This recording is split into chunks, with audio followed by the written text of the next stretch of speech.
நிலத்துக்கு மேல் போலியாக பூக்களை வைத்து தனது பொறியை மூட யார் இந்த சிலந்திக்கு கற்றுக் கொடுத்தது?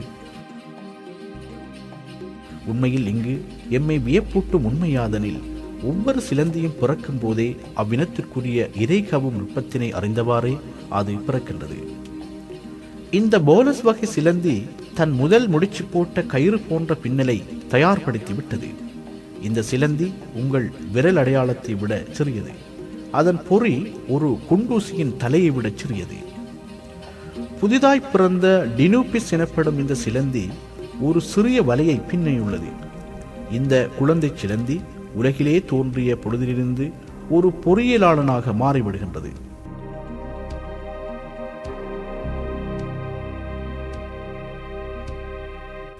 ஒரு தொகை இளஞ்சிலந்திகள் ஒரு சிறிய இடத்தில் தோன்றுதல் ஆரம்பத்தில் ஒரு சிக்கலான முடிச்சுக்களை தோற்றுவித்தாலும் இறுதியில் ஒவ்வொன்றும் ஒரே சீராக இயங்கத் தொடங்கி விடுகின்றது. இந்த குழந்தை சிலந்திகள் மிக விரைவில் தம் தாயை விட்டு பிரிந்து அவற்றுக்கான தனியான கூடுகளை உருவாக்கிக் கொள்கின்றன. சிலந்திகளுக்கு வலைகளை பின்னவும் பொறிகளை செய்யவும் ஓர் உள்ளுணர்வு ஊட்டப்பட்டிருப்பதை இது எமக்கு காட்டுகின்றது. அதனை அளித்தவன் உலகங்களுக்கு எல்லாம் அதிபதியாம் அல்லாஹ் என்பதில் எவ்வித சந்தேகமும் கிடையாது.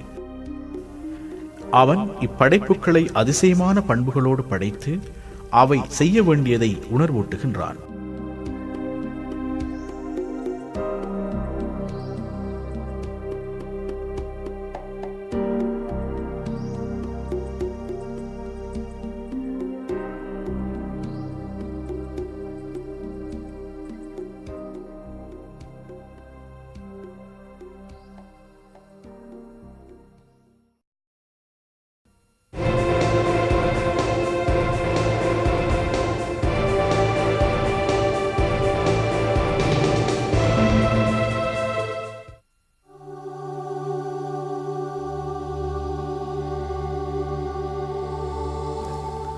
-55°C என்பது சுட்டரிக்கும் பயங்கரமான வெப்பநிலை.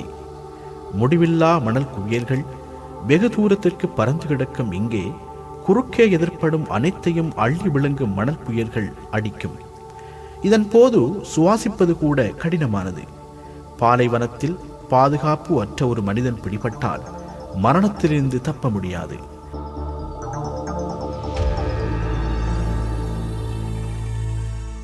இந்த பாலைவன சூழலில் விசேடமாக வடிவமைக்கப்பட்ட வாகனங்கள் மட்டுமே தப்பி பிழைக்க முடியும். இந்த சுட்டரிக்கும் நிலைமைகள் கொண்ட பாலைவனத்தில் ஒரு வாகனம் செயல்பட வேண்டுமாயின் இந்நிலைமைகளை தாக்குப்பிடிக்கும் வகையிலும் மணற்புயல்கள் ஊடறுக்காத வகையிலும் விசேடமாக தயாரிக்கப்படல் வேண்டும். அத்துடன் கொஞ்ச எரிபொருளையும் தண்ணீரையும் பயன்படுத்தி நீண்ட தூரம் பயணிக்கத்தக்கதாக இருக்க வேண்டும். இப்படிப்பட்ட கடுமையான நிலைமைகளை மிகச் சாதுரியமாக நின்று தாக்குப்பிடிக்க முடியுமான இயந்திரம் ஒரு வாகனம் அல்ல, ஒரு மிருகமே.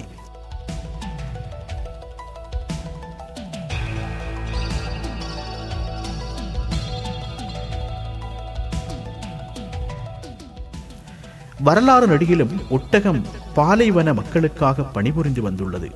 அது பாலைவனத்தின் சின்னமாக கூட காணப்படுகின்றது.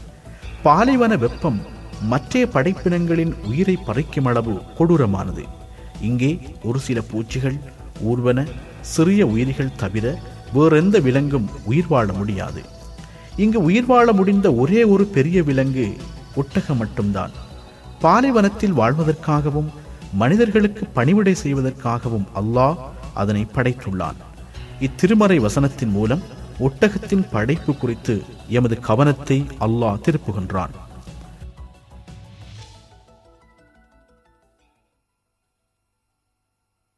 ஒட்டகம் எவ்வாறு படைக்கப்பட்டுள்ளது என்பதை அவர்கள் சிந்திக்க வேண்டாமா?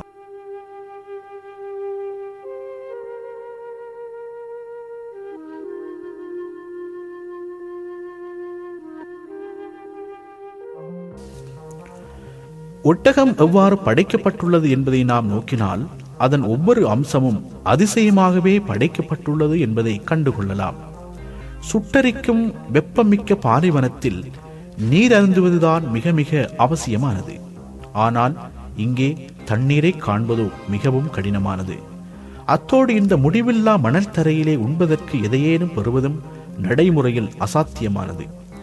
இப்படியான நிலைமையிலே ஒரு மிருகம் உயிர் வாழ்வதாயின் பசியையும் தாகத்தையும் சகித்துக் கொள்ளக்கூடியதாக அது இருக்க வேண்டும். உண்மையில் ஒட்டகம் இந்நிலைமைகள் அனைத்தையும் எதிர்கொள்ளத்தக்க வகையில் படைக்கப்பட்டுள்ளது. ஒட்டகத்தினால் 50 பாகை வெப்பநிலையில் 8 நாட்களுக்கு உண்ணாமல் குடிக்காமல் இருக்க முடியும்.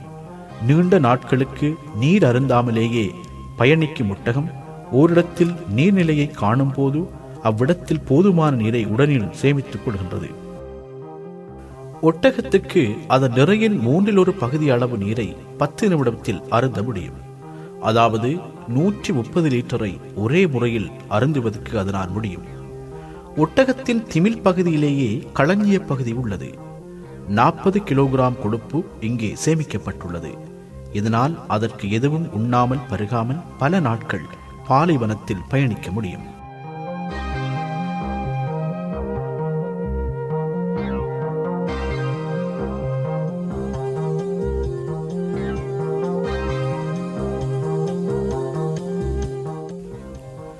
பாலைவனத்தில் உள்ள அநேகமான உணவுகள் வறண்டதாகவும் முட்கள் நிறைந்ததாகவுமே உள்ளன. இந்த கடுமையான நிலைமைகளுக்கு ஏற்பவே ஒட்டகத்தின் சமீபாட்டு முறை உருவாக்கப்பட்டுள்ளது. இம்மிருகத்தின் பற்களும் உதடுகளும் கூர்மையான முட்களை கூட எளிதாக உண்ணத்தக்க வகையில் படைக்கப்பட்டுள்ளன. ஒட்டகத்தின் வயிறு பாலைவனத்தில் உள்ள எந்த ஒரு தாவரத்தையும் சமீபாடு அடையச் செய்யும் விதத்தில் மிக வலிமையாக உருவாக்கப்பட்டுள்ளது.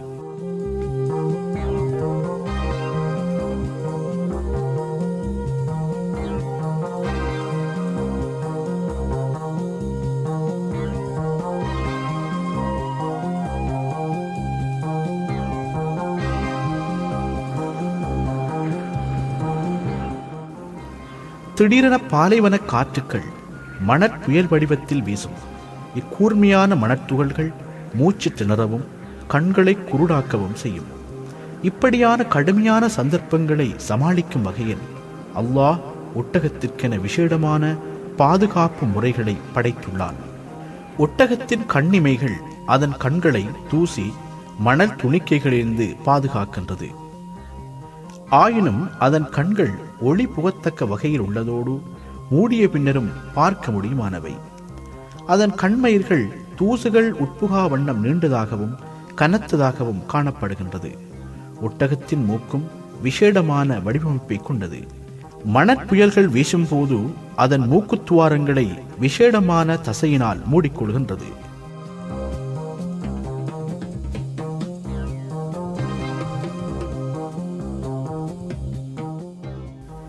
பாலைவனத்தில் பயணிக்கின்ற எந்த ஒரு வாகனமாயினும் அது சந்திக்கின்ற மிக பெரும் ஆபத்து மண்ணிலே புதைந்து விடுவதாகும்.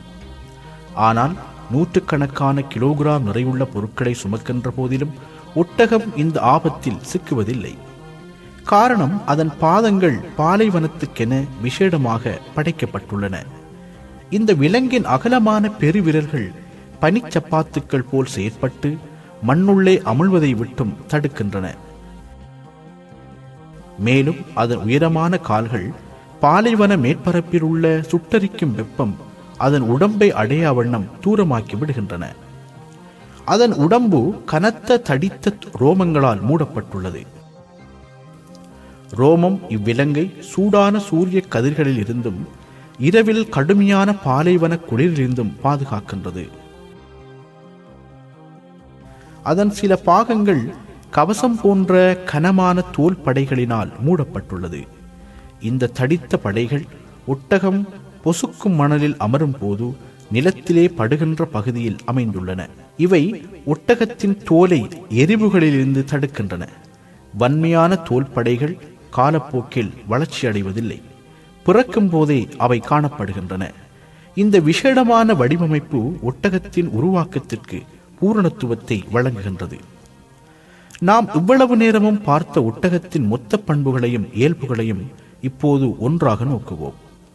தாகத்தை தாக்குப்பிடிக்கும் வகையில் உள்ள விசேட அமைப்பு, உண்ணாமல் பயணிக்கத்தக்க வகையில் அமைந்துள்ள திமில், நிலத்தினுள் புதையாதவாறு தடுக்கும் பாதங்களின் அமைப்பு, மணல் துகள்கள் கண்களை அடையாவண்ணம் தடுக்கும் ஒளி ஊடுருவக்கூடிய கண்ணிமை கண்மயிர், மணற்புயலை எதிர்த்து நிற்கும் வகையில் அமைந்த அதன் மூக்கு, பாலைவன தாவரங்களை முட்களை உண்ணும் வகையில் அமைந்துள்ள வாய், உதடுகள், பற்கள், இதையும் சமிபாடடையச் செய்வதற்கேற்ற வகையில் சமிபாட்டு தொகுதி, பொசுக்கும் மணலிலிருந்து தோலை பாதுகாக்கும் விசேட கனத்த தோள்படைகள், குளிரிலிருந்தும் சூட்டிலிருந்தும் பாதுகாப்பளிக்கும் வகையில் தனியாக வடிவமைக்கப்பட்ட ரோமங்கள். இவற்றுள் எதற்குமே பரிணாம வளர்ச்சி தத்துவத்தின் அடிப்படையில் எந்த விளக்கமும் சொல்ல முடியாது. இவையும் அதன் மற்றைய எல்லா குணாம்சங்களும் ஒரே ஒரு உண்மையை வெளிக்காட்டுகின்றது. அதுதான் அல்லாஹ் ஒட்டகத்தை பாலைவனத்தில் வாழ்வதற்காகவும் அங்குள்ளோருக்கு பணிவிடை செய்வதற்காகவும் தனியான ஓர் வடிவமைப்பில் படைத்துள்ளான் என்பது.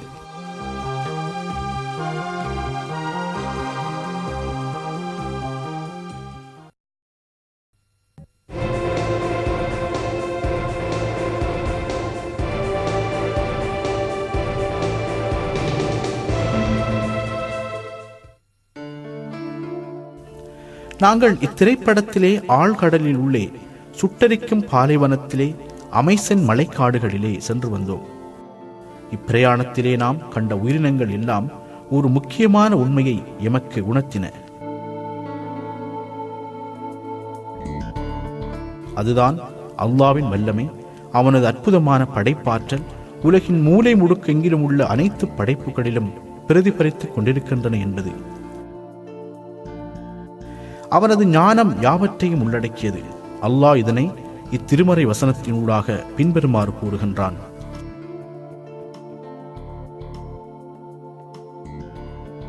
உங்கள் இறைவன் அல்லாஹ் ஒருவன்தான். அவன் எத்தகையன் என்றால் அவனை அன்றி வணக்கத்துக்குரியவன் வேறு யாரும் இல்லை.